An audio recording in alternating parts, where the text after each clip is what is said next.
Showing appreciation at a time like this can be tricky. Appreciation in general can be tricky because a lot of times it's hard to give appreciation. A lot of times we actually talk ourselves out of appreciation and say things internally like, well, people know that they're okay and people know that I appreciate them. And so it's not so easy to give appreciation. But what's even harder than giving appreciation is actually receiving appreciation, because it's not normal and we don't typically get it, and it's a departure from what we're used to. So how do we show appreciation at a time like this that hits the mark? And I think there's a few things that we need to keep in mind when showing appreciation. Number one is it has to be genuine, authentic, and sincere. We really have to mean what we're saying. We can't just give surface compliments or surface appreciation, because people can read through the BS. And it'll actually have an adverse impact on what we're trying to do mentally to people. And so think about the things that you appreciate about your people, about your peers, about your boss, about your organization, about your family, and really begin to be clear and have a purpose on what the appreciation is for.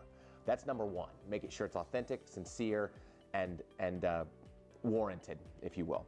The next thing is how to give appreciation, because a lot of times you watch when you give somebody appreciation, they typically have two reactions. Number one, they absorb it, meaning they'll say things like, oh, that's just my job, or oh, that's just what I do, or that's just my responsibility, and they won't really take it in. They'll just absorb it almost as if it's a part of what they do, or they'll deflect it. They'll say things like, well, that's not really me, that's this person, or well, that's not really me, that's what they did, or that's what my team did.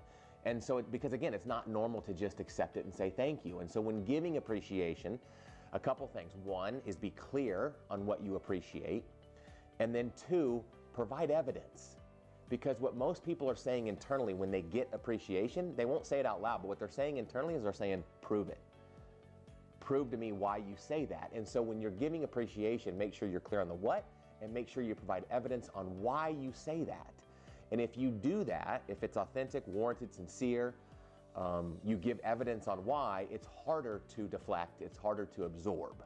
So a couple things. Number one is think about who you can appreciate during this time and give it, actually give it.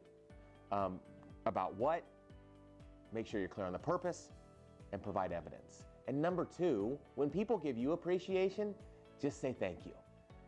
Even if they don't do it the right way. When they're showing appreciation, somebody's trying to give you appreciation, instead of trying to deflect it, instead of trying to absorb it, instead of trying to make excuses for it, just accept it and say thank you. I think a lot of what's happening right now can sort of be calmed, if you will, with a little bit of appreciation. So who can you appreciate today? Whoever that is, show it to them.